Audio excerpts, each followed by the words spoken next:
No child should have to go through the pain and heartache of losing a loved one. But Jackson Scooter had to go through the loss of his little sister and best friend at a very young age. In today's video, we will be sharing one of the most precious and heartbreaking moments we have ever seen. In 2016, Adalyn Scooter, a sweet 4-year-old, was diagnosed with diffuse intrinsic pontine glioma after a tumor was discovered growing on her brainstem. Adalyn was only given a couple of months to live. However, the strong little girl gave the tumor a tough time. The doctors were shocked to see the tumor shrink and called her survival purely incredible. However, even though the tumor was shrinking, it did not mean that all was good. She was okay for the time being, but soon things would take a turn for the worse. The fight against DIPG was brutal and nearly impossible. Adalyn's family tried everything they could, along with the doctors, to give Adalyn another chance at life. On June 2, 2018, Adalyn's father, Matt Scooter, posted a picture of Adalyn in the hospital with her brother Jackson. Jackson can be seen comforting his little sister by brushing her hair as she holds his arm with her tiny little hands. Matt wrote on the post that Adalyn's symptoms had become worse in the span of 2 days. She was still showing hints of her playful and jolly personality, but she was no longer able to swallow and was eating with much difficulty. He said that she had been spending the majority of her time sleeping, and that she was admitted to an inpatient facility. He also said that they didn't think that she was going to have much longer. Addie, as Jackson called his baby sister, was his best friend, his playmate, and his partner in crime. Matt always told everyone that Jackson was an amazing big brother and was always great with her and did everything possible to help his dying sister. The next morning, Adalyn succumbed to the tumor and passed on to the next life surrounded by her family. Jackson held her arm until she took her final breath. Matt says that Jackson missed her terribly and he was still there for her at the end when she died painlessly. The Scooter family is still coming to terms with the loss of their baby girl 3 years after she passed away. Since then, the family has shifted to a new home, had a son, and visited new places and have done new things, all of it while remembering their sweet Adalyn. Adalyn would have been in school now and would have been a great elder sister and loved her little brother with all her heart. Addie was fond of princesses and loved dressing up and performing for everyone she met. The little girl cherished the moments she got to spend time outdoors and interact with animals. Her elder brother was her biggest supporter, with whom she loved spending time. He often read her stories, and the two spent their entire days together. She was a happy little girl who spread joy wherever she went. Adalyn was a force to be reckoned with, and she fought her battle against the tumor gracefully. Her absence is felt even today by all those who were lucky enough to know her. Doesn't this story make you feel like someone took your heart and crushed it into a million pieces? According to research done by the American Childhood Cancer Organization, DIPG is a tumor located on the pons, a portion of the brainstem. This particular kind of childhood brain tumor is usually very deadly and very aggressive. DIPG is one of the most fatal types of pediatric cancer, striking children between the ages of 5 and 7 the most commonly. It is also the most lethal form of any childhood brain cancer. Most DIPG diagnosed children pass away within a year of being told that they have it.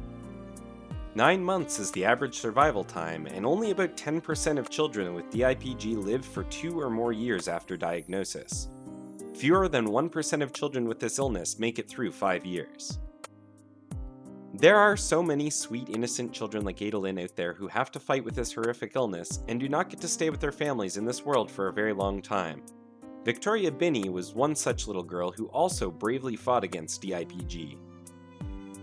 On December 12, 2020, Victoria Binney tragically passed away after a long fight with the aggressive brainstem disease.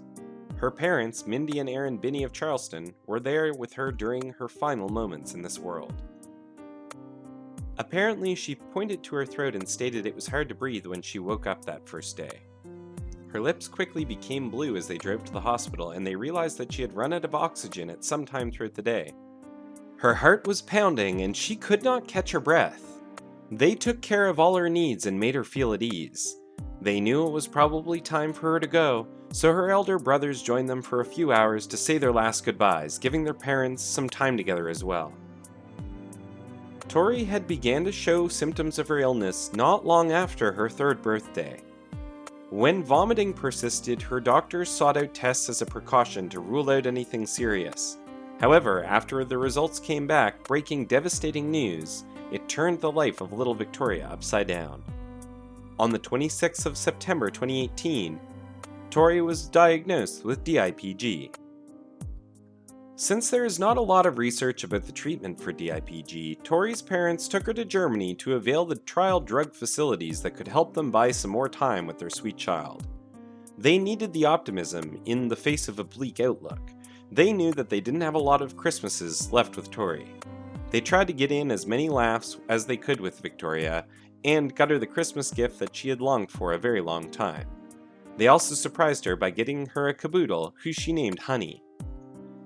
It had been a little over 2 years since the family was instructed to make memories and return home treatment, since choices were limited and the condition was terminal. They were informed that the typical life expectancy after diagnosis was about 9 months. They were also told that just 10% of children with the diagnosis would live past 2 years. However, Tori had been excelling in every way. She rode her bike till mid-October. Even after 2 years of being diagnosed with DIPG, she was still zipping around on her scooter like it was nothing. Victoria was a strong little girl. After that, on October 19th, she began to feel weaker and eventually became bedridden. Her left arm and leg stopped working altogether. Despite the devastating diagnosis for Tori and the dismal survival rates, the family made the most of their precious time they had together. They ventured out into the snow to build her first and possibly last snowman. They also traveled to Disneyland for Halloween and got a taste of the real thing. She was just like any other 5-year-old girl. She aspired to attend preschool. Before COVID hit, they were scrambling to locate the ideal one for her. Her older brothers had a special place in her heart, who protected and helped her the entire time. She was a goofball who made her brothers laugh. She was also a big fan of dance and singing. DIPG made her lose a little bit of stability, but she did continue to dance constantly. Even though she was fighting an aggressive battle against cancer, she remained a cheerful and giggly, beautiful little girl. Tori's goodbye ceremony was both lovely and emotional. Those who couldn't attend could watch it live on the internet, including her Californian American relatives. Over 600 people gathered to say their goodbyes to her. Victoria's laughs and positive energy touched the lives of so many people, including those who are fighting this illness and their families. Tori had an amazing sense of humor and enjoyed cooking, baking, painting, and other forms of artistic expression.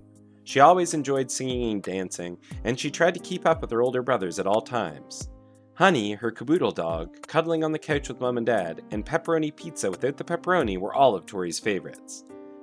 Now, the house seems to be so much quieter on their daughter's favorite holiday since her presents will remain unopened beneath the Christmas tree. A memorial fund has been established after Tori's death, with all proceeds going to Run DIPG, a Hunter charity committed to discovering solutions for children and their families who are dealing with diffuse intrinsic pontine glioma.